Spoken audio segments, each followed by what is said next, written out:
Solving the Gold Leasing Riddle.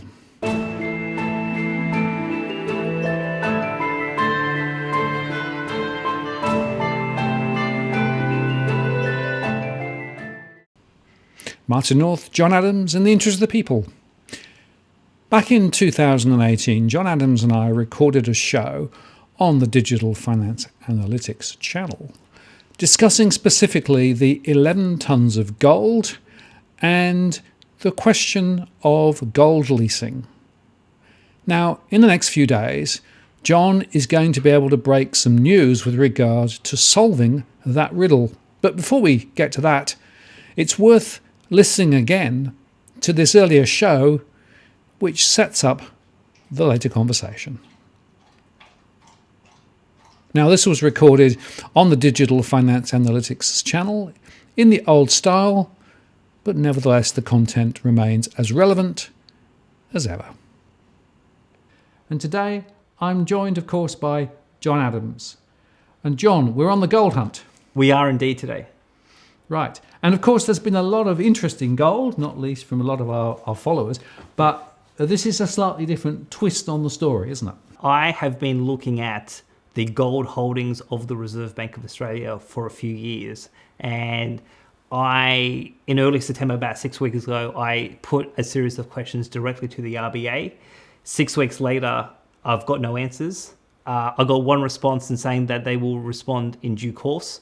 I think so. Previously, when I've done other forms of economic research and I've emailed the Reserve Bank, they tend to be very prompt with me. But on this question, they are not transparent at all. So I think it's worthwhile to have a on-camera discussion about this issue, inform the public, and then hopefully if more people are as equally concerned as I am, maybe with the people power, we can actually get some answers out of the Reserve Bank about what the hell has happened with this 11 tons of gold that we're going to be talking about today. Okay, and I think the starting point is probably a slightly broader canvas, right, in terms of the whole question of gold leasing. Yes. Which is a really fascinating but also quite concerning phenomenon. Yes.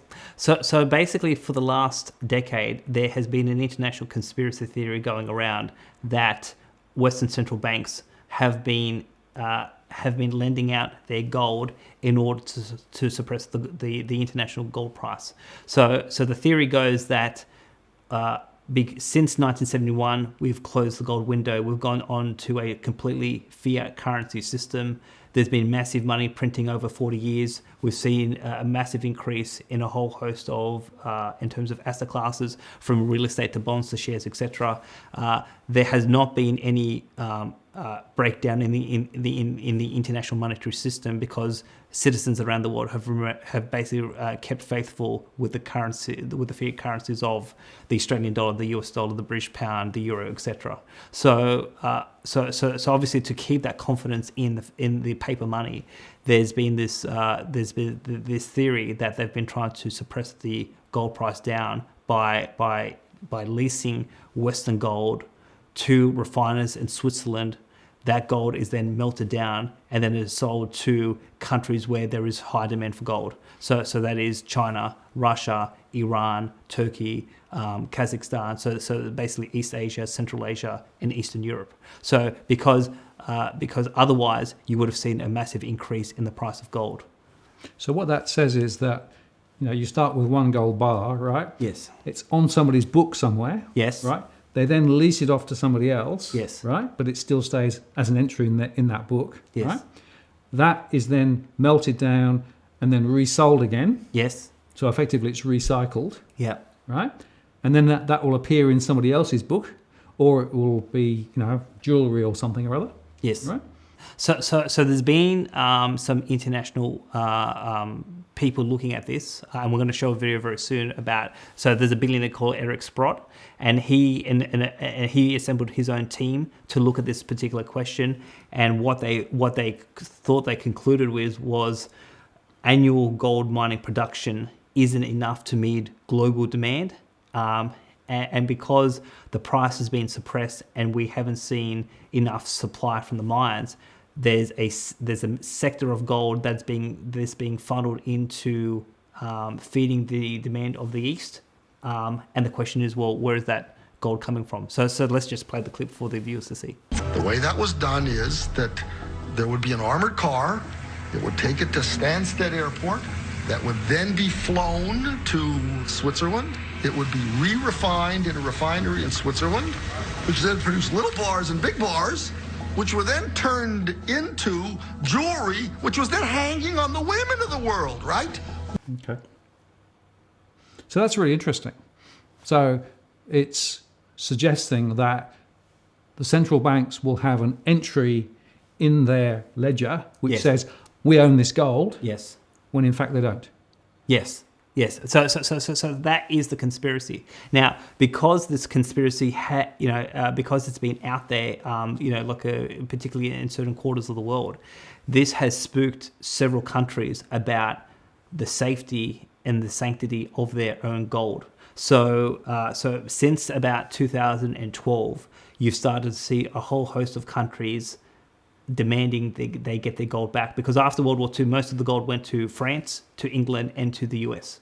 And a whole bunch of countries said, well, we don't want our gold to be in your possession. We want actually our gold back so we know that it's actually safe. So starting with Venezuela, then there was Germany, then we've seen Turkey, Hungary, Austria, the Netherlands, and Belgium, and you've probably got a few other sort of smaller countries as well.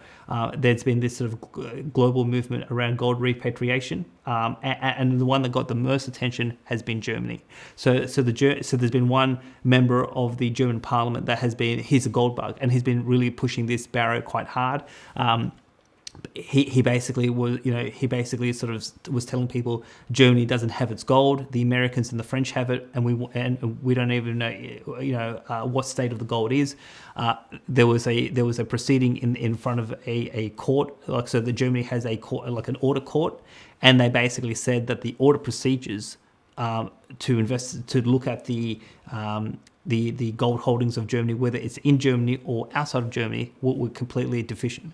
And basically, the German central bank has never, prior to 2013, never conducted an audit of Germany's gold. So basically, they would call up the Americans, they'd call up the French and saying, how's our gold? They'd say, everything's in order. And they would just take that sort of acceptance on face value. So the German court basically said, well, that practice of just taking an assurance on face value is insufficient, and you actually have to have a proper audit. So following from that, and because there was a massive groundswell of populist action about getting Germany's gold back, the German government announced that they would be requesting their gold from London, from Paris, and from New York. So that process happened. Now, in 2012-13, this caused some massive controversy, because the Americans told the Germans that to get your 300 tons, it's going to take 7 years. So from 2013 to 2020, take you 7 years to give you 300 tons of gold.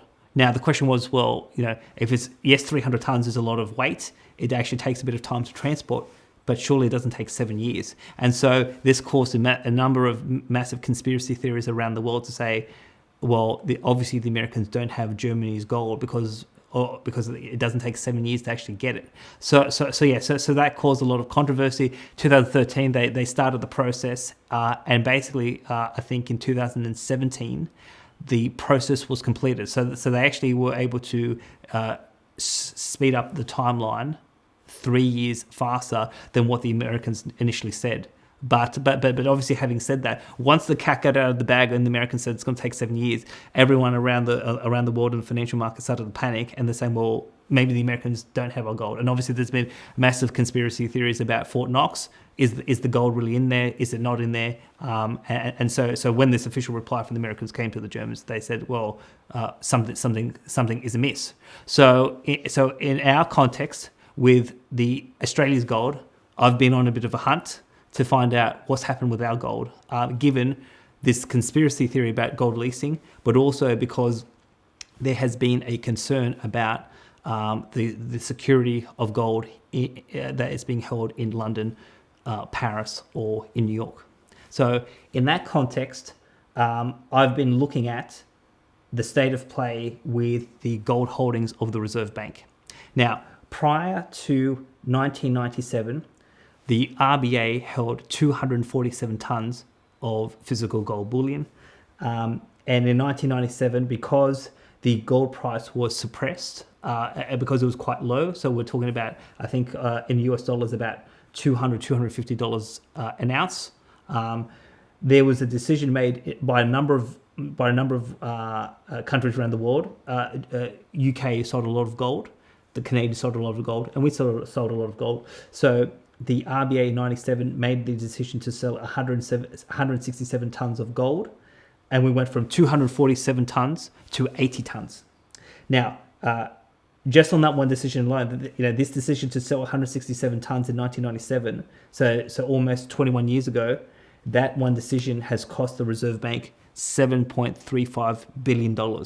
So had we not sold the gold in 1997, the balance sheet of the RBA would be 7.35 billion stronger than we are today. So again, mainstream media, the government, no one has talked about this decision really, and no one's been held to account as to you just blew $7 billion. But that's actually what happened looking 21 years back. Okay. So there was the question of why did they sell it and what value.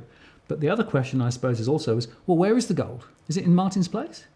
Yeah. So that's obviously a very good question. So the Reserve Bank has been extremely coy for many years about where is Australia's gold. Now, in 2012, they finally came out, and I think this was triggered by an FOI request that someone put in, and they conceded that 99.9% of Australia's gold is actually in the UK. It's actually in London, whereas I think prior to the year 2000, it was actually in Sydney.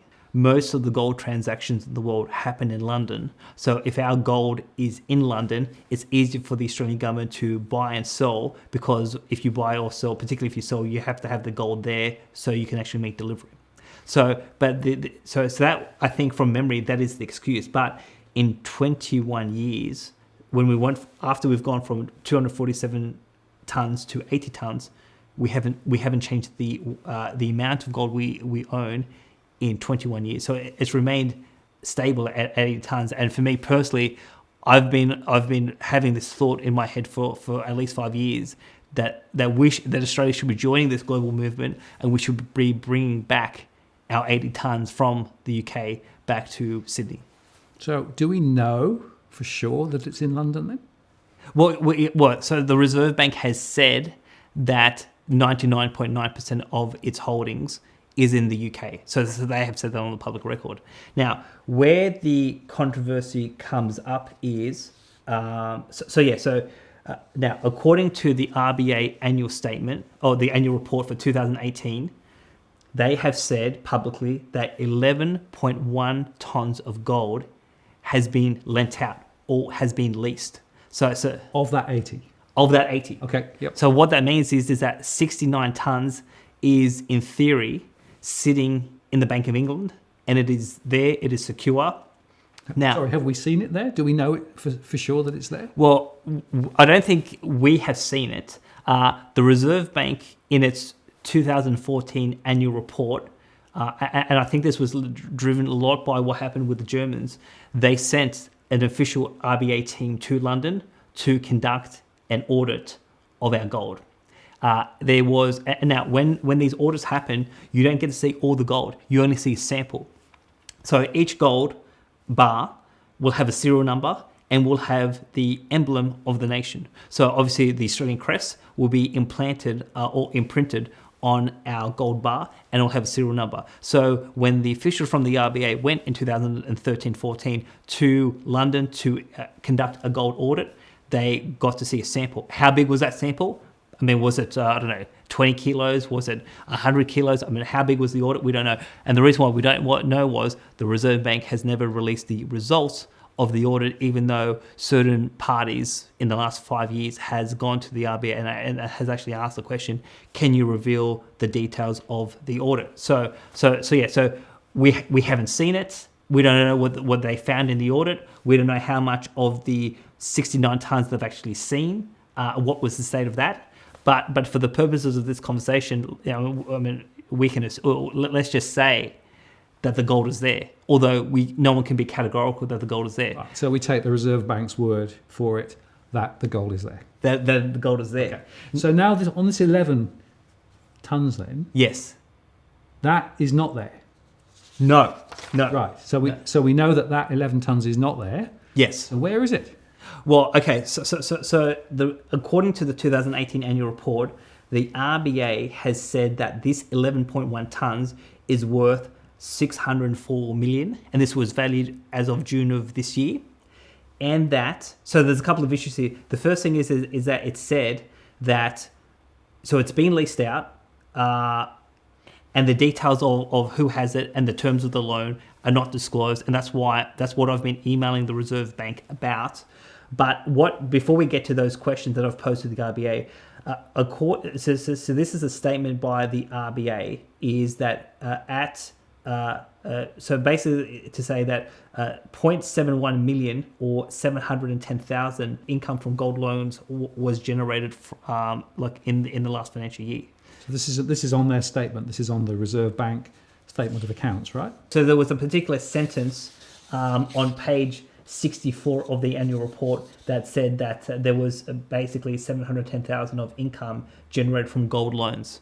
Now, the first point there is that if you've generated 710,000 from a loan of 604 million, the effective interest rate on that loan is 0.12%.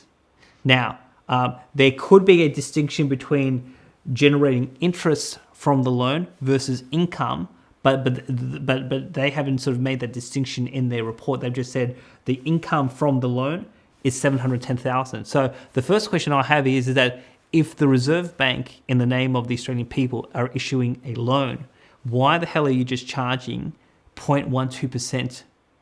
So you look at the income versus the amount of value of the gold, and they've just charged 0.12% interest on that loan. And the question is, well, that doesn't make any commercial sense. Certainly not a commercial rate, is it? No. It'd be good if I could get my mortgage at that.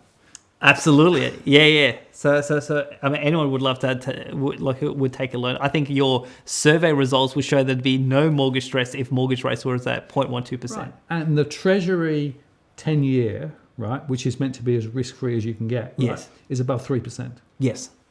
So you would have thought that if they're charging the risk-free rate, that they would have been charging some sort of 2.5-3% rate, but they've just charged, according to what we can decipher from the annual report, 0.12% on the loan. Now, I went to the RBA on the 3rd of September, and I asked them some very basic questions in terms of these gold loans. So basically, I wanted to know what is the nature of the institutions or organizations that the RBA has lent to. So I didn't necessarily want specific names. So because if I went to names, they could say specifically that those names are commercial in confidence, and we can't reveal the third party. But I said, what is the nature? Is it other central banks? Is it private sector financial corporations? Or is it non-financial corporations? Are these institutions, organizations in Australia, or are they foreign? So that's the first question. What is the nature of the institutions you've given the gold to? No answer. Then I wanted to know what were the terms of the loan to the third parties? So basically, is there a general interest rate or charge on the loan? So according to their data, I can calculate an effective interest rate of 0.12%. But have I looked at, is that all the revenue, or is there something else that they haven't made clear in their annual reports? So then I wanted to know what is the length of the loan? What is the collateral that is being held by the RBA, so that they can ensure that if the gold is not given back, they've got actually something to protect the value. Now, so I think from one document that I read was that the RBA has said that they have lent out to certain governments, but then certain private parties, and that the collateral with the governments is basically the promise of the government that they will repay. So I think I saw that somewhere. But again, we don't know what the collateral that the RBA is holding, and we don't know who the counterparty is. But the key question I had was, out of all of this, is does the RBA expect the repayment of the loan back in physical gold bullion, or does the RBA allow for the settlement of the loan via a non-physical gold bullion transaction? This, to me, is the linchpin question, because if the RBA will accept a non-gold payment, this says to me that Australia's 11 tonnes, which is on the balance sheet, which we know there are theories out there that this gold has been melted. Well, if they will not take the gold, if they do not demand the gold back, I think we could conclude that Australia's 11 tonnes has been melted down and has been sold to a third party. And then that party has then perhaps sold it to Switzerland, to the refiners, have melted it down, and then sold it to Central Asia or to East Asia. Right. So the mystery of the missing gold. Exactly. So I've been hounding them for about 6 weeks. So I emailed them, I think on the 3rd of September. They came back on the 25th of September after I came up with a follow-up email, and they said that in due course we will come back to you. But when it comes to gold in the RBA, there's a history going more than 20 years that they will not be transparent. So if people want to know where the 11 tons of the people's gold is, I think I think I need some help from DFA listeners and viewers and subscribers to contact. Well, first is go look at the RBA annual report, and you will see this reference of the 11 tons and that it's been on loan. And then contact your MP, contact Parliament, but then contact the RBA. Because I think if the RBA gets a flood of emails from people and they're saying, what the hell has happened to this 11 tons? I think maybe if there's more pressure on the RBA, that the RBA will be more forthcoming and actually saying, who has it? Are we going to get it back? Or has the people's gold been lost? Well, I guess the question I have is, what's the implication? If it is lost, why is that important? Why is that important? So one of the big things that's happening is that the reason why China, Russia, India, Turkey, Kazakhstan, etc., are buying big amounts of gold. See, in the global financial system, there's a big bet happening, and the big bet is: will the current monetary system with the US dollar as the linchpin, will that survive or will that break? There's a whole bunch of countries who think they will be the leading countries in the 21st century, particularly in East Asia and but also with Russia. They think that the US dollar will collapse ultimately because there'll be less demand for that dollar, particularly with the break of the petrodollar system. Therefore, the American government can't sustain $21 trillion of public debt. The Americans will go broke. And basically, when there is a global currency crisis and people don't accept the dollar, there'll be a new monetary system. Now, there's been different theories as to how does that new monetary system look. Is it the IMF SDR?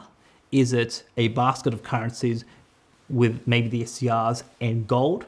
Is it cryptocurrencies, or is it something else? Now, if there is a new global standard where governments around the world saying we're not going to accept US dollars anymore because it's just confetti, well, it's more likely that if gold is in that conversation, gold has to be revalued, to whatever that new standard is.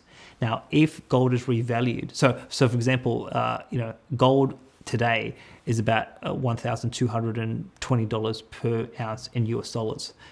If the US dollar loses an enormous amount of value, and people around the world saying, well, gold will be the new standard, but gold will be it has to be repriced at a much higher level.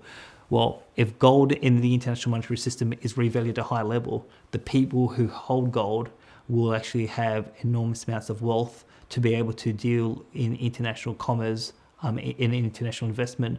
And those that don't have gold or have very little gold will be crying poor. And so the concern for me is that, one, we have none of our gold. It's all over in London. Well, 69 tons, and then the rest we don't know where it is. So I think the first thing is, well, let's figure out what's happened to this 11 tons. Once we have a fair idea and confidence we're going to get that 11 tons back, let's call London up. And I've spoken to a couple of people about this. If I was ever Prime Minister, my day one agenda, first one of the things that I will do is call the Bank of England and say, you've got 30 days to give us our gold back. or we're going to start imposing sanctions on the UK. And I guess if I have to bet, if a prime minister called London up and said, we want our gold in 30 days, they can't deliver. So, because I am suspicious that London has all of our gold. But again, media won't talk about this. The Australian people are pretty much in the dark about this. But I think we need our 80 tonnes back. And Australia is one of the largest gold producers in the world. So and a lot of our gold is actually exported to China. So China's buying a lot of gold up. But I think that if there is to be some trouble in the medium term with the international monetary system, well, the government should be actually increasing its gold reserves. We should actually be hedging our bets, because I think what we're doing is that we're following the Western countries, and we think that this gold is like an ancient relic, and yet there's a whole bunch of countries saying, no, the West has completely misunderstood monetary economics, and basically China thinks that they're going to advance, during the course of this century, and the amount of gold that they're amassing is going to be the cornerstone of their financial wealth that then they can translate into sort of military strength. So the gold equation with central banks and with governments, I think, is very important. But again, I think resulting from this episode, I would say 99% of parliamentarians would have absolutely no idea that our gold, that how much gold we have, where is it, and what has the RBA done with its 11 tonnes they've leased down. So gold is a hedge on the future. Yes. And our hedge is a little bit uncertain at the moment. Indeed. Okay. John, thank you very much. Thank you very much. So there you go. We have to try and find this 11 tonnes of gold. As John suggested, maybe it's worth sending an email to the RBA or your MP to ask the question, and maybe we'll get some answers.